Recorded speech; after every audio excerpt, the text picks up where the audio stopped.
2024-এর 15ই December এবং 10ই December আমাদের পশ্চিমবঙ্গের হয়তো অধিকাংশ ছেলেমেয়েরই বিয়ে হয়ে গেছে।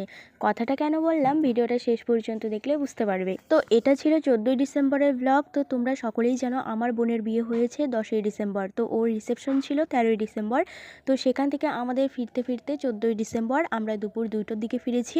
তো তোমরা সেগুলো পরপর ব্লগ দেখতেই পারবে, ব্লগগুলো যদিও বা লেটে পোস্ট করবো। যাই হোক, সেদিন ছিল আমার দুটো মেহেন্দির কাজ, একটা ছিল মদনমোহন বাড়িতে আর একটা ছিল দিনহাটা বউবাজারে। আমি প্রথমেই চলে আসি মদনমোহন বাড়িতে আমার সেকেন্ড ক্লায়েন্টের এখানে। যদিও বা দুপুরের টাইমটা দেওয়া ছিল আমার ফার্স্ট ক্লায়েন্টের ওখানে, কিন্তু ফার্স্ট ক্লায়েন্টের নাকি দুপুরবেলা বসতে একটু প্রবলেম হবে। সেদিন আমাকে জানানোর পর আমার একটু সুবিধা হয়েছিল, কারণ আমিই তো ফিরেছি দুপুর 2টোয়। তো তারপর সাথে সাথে আমার সেকেন্ড ক্লায়েন্টকে আমি কল করি এবং বলি যে আমি তোমার ওখানে দুপুরের বেলা পৌঁছাবো, তুমি দুপুরবেলায় কি মেহেন্দি পড়তে পারবে? তো ও বললো যে হ্যাঁ পারবো, কোনো অসুবিধা হবে না। তো আমি বললাম ঠিক আছে, রেডি হয়ে থাকো, আমি তাহলে আসছি কিছুক্ষণের মধ্যে। বুনুর রিসেপশন থেকে ফিরেছি প্রায় 22-23 ঘন্টা জার্নি করে। বাড়িতে ফিরে শুধুমাত্র স্নান করে এক মুঠ একটু খেয়ে সাথে সাথেই চলে এসেছি। এসেই দেখো মেহেন্দি পড়াতে বসে পড়েছি। আর আমার ক্লায়েন্ট এতটাই ভালো, আমি যখন ওকে সবটা বলি ও আমাকে 1 মিনিটও লেট করায়নি, সাথে সাথে বসে পড়েছে এবং একটুও টাইম ওয়েস্ট করেনি তারা।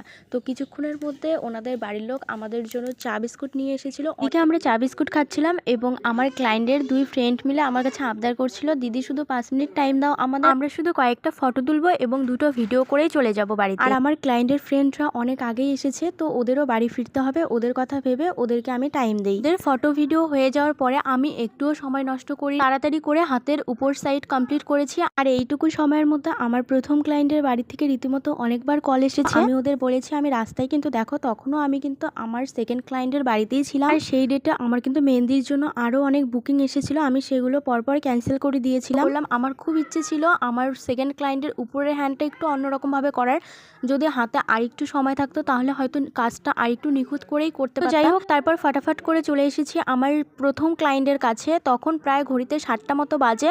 তো এখানেও এসে আমি কাজটা তাড়াতাড়ি শুরু করে দিই। আর আমার প্রথম ক্লায়েন্টের বুকিং ছিল অর্গানিক মেহেন্দির উপর। তো 2 হাতের জন্য যে কয়টা অর্গানিক মেহেন্দি প্রয়োজন সেই কয়টাই নিয়ে চলে গেছি আমি।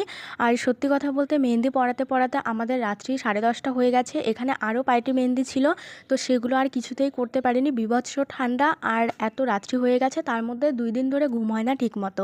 আর আজকে আমার সাথে যেহেতু আমার বোনকে নিয়ে এসেছিলাম, মানে পিসির মেয়ে বোনকে, তো ও যেহেতু আমার সাথে টানা 8 ঘন্টার মতো বসেছিল, ও কিন্তু 2 দিন হলো আমার মতোই ঘুম ঠুম কোনো কিছু নেই, ও জার্নি করে এসেছে। আর তাছাড়াও মনে হলো বুনুকে নিয়ে এসেছি, কোনো কিছু না খাইয়ে নিয়ে গেলে কেমন হয় ব্যাপারটা। তো সেই কারণে আমরা এসেছিলাম, এত রাত্রে শুধু স্বপনের রেস্টুরেন্টই খোলা ছিল, তো সেখানে এসেছি এবং বিরিয়ানি খেয়েছি। আর একটা কথা না বললেই নয়, এই মানুষটাকে ছাড়া হয়তো এই সমস্ত কোনো কিছুই আমার পক্ষে